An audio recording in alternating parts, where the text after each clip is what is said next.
Bismillahirrahmanirrahim. Assalamualaikum warahmatullahi wabarakatuh.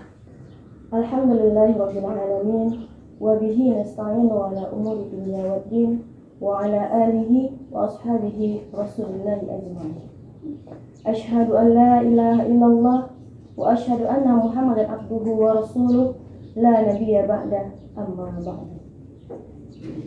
Puji syukur Rabb semesta alam yang telah menganugerahkan kepada kita semua beribu-ribu nikmatnya sehingga kita masih dapat menikmati hidup sampai hari ini. Kita bersaksi bahwasanya tiada Tuhan selain Allah, dan kita bersaksi bahwasanya Muhammad utusan Allah. Shalawat dan salam semoga Allah anugerahkan kepada Nabi besar kita Muhammad SAW, kepada para keluarganya, para sahabatnya, dan juga tabi'in serta pengikutnya sampai hari ini. Pemirsa Khazanah Ramadan Pondok Pesantren Sumatera Tawali Parabe. Insyaallah pada kesempatan kali ini kita akan sedikit mengupas tentang bagaimana atau apa cara agar keberkahan menghampiri kita. Allah berfirman dalam surah Al-Mulk yang berbunyi, A'udzubillahi minasyaitonirrajim. Bismillahirrahmanirrahim. Tabarakalladzi biyadihi mulk wa huwa ala kulli syai'in qadir. Al-ayah. Makna tabaraka di sini adalah banyaknya keberkahan di sisi Allah. Maha suci Allah dari segala kekurangan. Lalu, apa makna berkah itu sendiri? Muslimin muslimat rahimakumullah. Dalam Sahih Muslim disebutkan bahwasanya berkah memiliki dua makna. Yang pertama, berkah bermakna tumbuh dan berkembang. Dan yang kedua, berkah bermakna kebaikan yang berkesinambungan. Sehingga keberkahan artinya adalah kebaikan yang banyak dan abadi. Ada pula yang menerjemahkan bahwasanya keberkahan adalah sesuatu yang baik, bertambah, dan selalu ada. Sejatinya keberkahan adalah sesuatu yang membuat seseorang itu menjadi lebih taat kepada Rabb-Nya, kepada penciptanya Allah Subhanahu wa taala. Keberkahan bukan hanya saja kepada orang yang selamanya sehat, tapi terkadang juga kita sakit. Kita lihat kisah Nabi Ayub. Dengan sakitnya beliau menambah atau bertambahlah taatnya beliau kepada Allah Subhanahu wa taala. Keberkahan bukan dari umur yang panjang, tapi umur yang pendek yang diisi penuh dengan ketaatan kepada Allah, itu adalah hal yang luar biasa. Seperti sahabat Rasulullah Mus'ab bin Umar.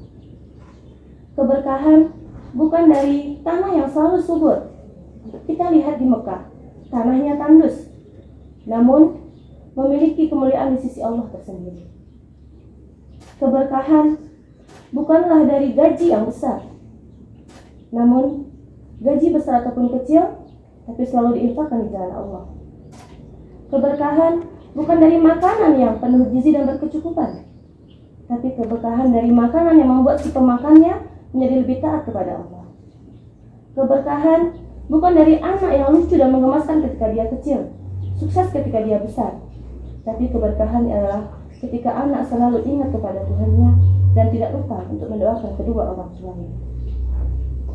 Coba kita lihat, banyak dari kita atau tidak sedikit dari manusia yang meragukan keberkahan dari Allah. Mereka merasa tidak ada keberkahan dalam hidupnya, tidak ada keberkahan dalam dirinya, tidak ada keberkahan dalam umurnya, tidak ada keberkahan dalam kehidupannya. Mereka memiliki harta yang banyak, tapi sibuk dengan hartanya. Siang hari mereka sibuk mencari harta. Malam hari mereka sibuk menghitung dan menjaga hartanya.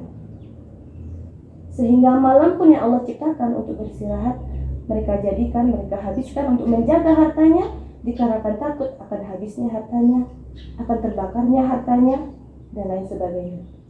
Mereka mempunyai anak, tapi anak bagaikan musuh yang selalu berperang di dalam rumah tangganya.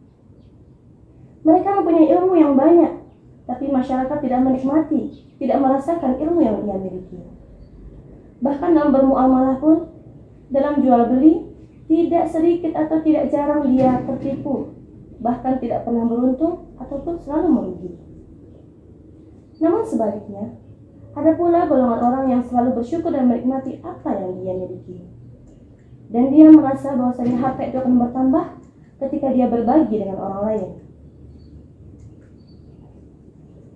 Memiliki anak, berkumpul dengan keluarga yang selalu mendoakannya. Mempunyai ilmu, walaupun sedikit, tapi orang lain merasakan apa manfaat dari ilmu itu. Dijual beli, mereka pun sering beruntung karena selalu jujur dalam transaksi jual belinya. Keberkahan ilahi itu tanpa arah. Keberkahan ilahi itu tidak terbatas, tidak terukur. Keberkahan yang banyak akan membuat hambanya semakin taat kepada Rabb-Nya.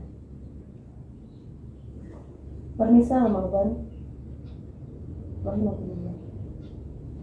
Lalu, apa atau bagaimana caranya agar kita mendapatkan keberkahan itu? Apa caranya agar keberkahan itu menghampiri kita? Ada beberapa cara agar keberkahan itu menghampiri kita, yakni takwa. Takwa adalah refleksi dari iman, dari keteguhan hati, ketika seseorang selalu mengerjakan apa yang Allah perintahkan dan menjauhi apa yang Allah larang. Takwa membuat seseorang mudah bergaul dengan orang lain, mudah untuk bersilaturahim. Dengan silaturahim inilah maka akan terbukalah pintu-pintu rezeki dari manapun. Rasulullah bersabda, wa an Abi Hurairah radhiyallahu anhu qala Rasulullah sallallahu alaihi wasallam, man ahabba an yubsata lahu fi rizqihi wa an yunsa'a lahu fi atharihi falyasil rahimahu. Muttafaqun alaih. Barang siapa yang ingin dilapangkan rezekinya dan dipanjangkan umurnya, maka hubungkanlah silaturahim. Jadi dengan bersilaturahim maka akan terbukalah pintu-pintu rezeki yang semoga rezeki kita dapatkan itu adalah penuh berkah, berkah hakiki maupun berkah maknawi. Yang kedua, dengan cara rajin membaca Al-Quran. Kita tahu bahwasanya terlalu banyak sekali faedah membaca Al-Quran.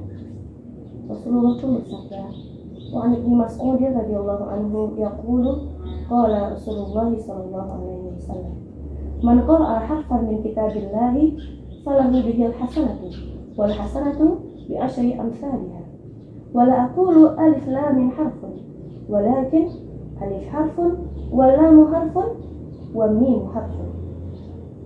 Barang siapa yang membaca satu huruf dari kitab Allah, maka akan dikerjakan padanya satu kebaikan, dan satu kebaikan akan dilipatkan gandakan 10 kebaikan semisalnya.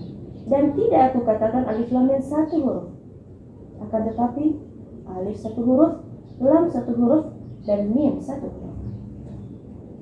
Di antara manfaat dari membaca Al-Quran adalah banyak pahala yang akan didapat, ditinggikan derajatnya, mendapatkan pertolongan dan syafaat, dan juga keberkahan hidup. Yang ketiga, kejujuran dalam bertransaksi. Sesungguhnya rezeki yang diperoleh dengan cara yang halal maka akan melahirkan keluarga yang harmonis, keluarga yang berkualitas, keluarga yang taat, keluarga yang saling menyayangi, keluarga yang berakhlakul karimah, keluarga yang selalu berbagi kepada saudara-saudaranya. Kita ambil contoh misalnya dalam jual beli. Tidak sedikit pedagang yang rela berbohong, melakukan kecurangan demi mendapatkan keuntungan yang besar. Mereka mengatakan ketika si pembeli datang untuk membeli, jika aku jual segini maka modalku aku tidak dapat. Padahal sejatinya tidak mungkinlah si penjual menjual barang dagangannya di bawah harga modal yang didapatkan sebelumnya. Namun demi keuntungan, karena keserakahan, mereka rela melakukannya. Kejujuran adalah pangkal dari keberkahan. Kecurangan, kebohongan akan melenyapkan keberkahan. Dan itu adalah bukti dari keserakahan seseorang. Jadi jelas dari situ, kita jadikanlah takwa sebagai pondasi hidup kita. Kita jadikan bacaan Al-Quran sebagai hal yang menyinari hidup kita. Dan kita jadikan kejujuran dalam bermuamalah sebagai dasar dari memperoleh keberkahan. jamaah pesan Ramadan Pondok Pesantren Sumatera Barat. Pada saat sekarang ini kita dalam kondisi dipenuhi dengan wabah. Namun tetap mari kita cari, kita raih keberkahan di bulan Ramadan ini. Rasulullah bersabda, "Atakum Ramadan syahrul mubarak." Sambutlah Ramadan ini dengan penuh sukacita. Sambutlah Ramadan ini dengan kegembiraan, dengan bersyukur, dengan berdoa, dan selalu bersujud kepada Allah.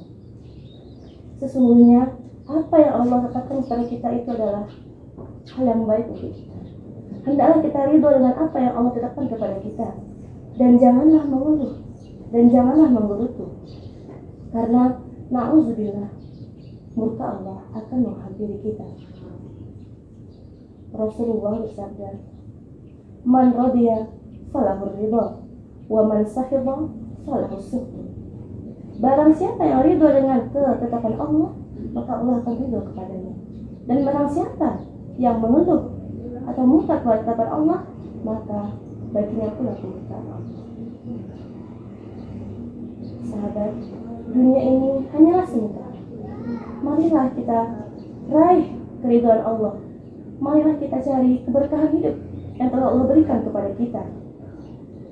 Semoga dengan keberkahan hidup itu kita akan selamat hidup di dunia dan akhirat. Semoga dengan keberkahan itu kita akan dapat menjadi lebih taat kepada Allah Subhanahu wa ta'ala. Wallahu a'lam bishawab. Taqabbalallahu minna wa minkum. Assalamualaikum warahmatullahi wabarakatuh.